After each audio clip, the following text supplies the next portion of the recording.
ota o'g'lini uylantirmoqchi bo'lib, uning ko'ngliga qo'l solib ko'rdi. O'g'il uyalganidan yerga qaragancha, ota, bir shartim bor. Shunga xo'p desangiz uylanishga roziman dedi. Ota, xo'sh, qanaqa shart ekan? deb savol berdi o'g'liga. O'g'li, meni guzar va bozorlarga olib chiqib uraverasiz. So'raganlarga aytganimni qiladi deysiz.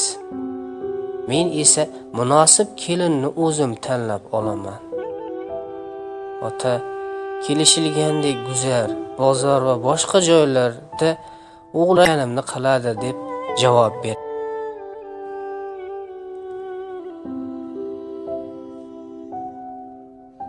Odamlar esa otaning ishidan hayron bo'lib, aytganingizni qilsa yaxshi-ku deyishardi. Ota yana bir kuni o'g'lini urib turganida bir qiz so'rab qoldi. Ota, o'g'lingizni nima uchun uryapsiz? Aytganimni qiladi-da qizim.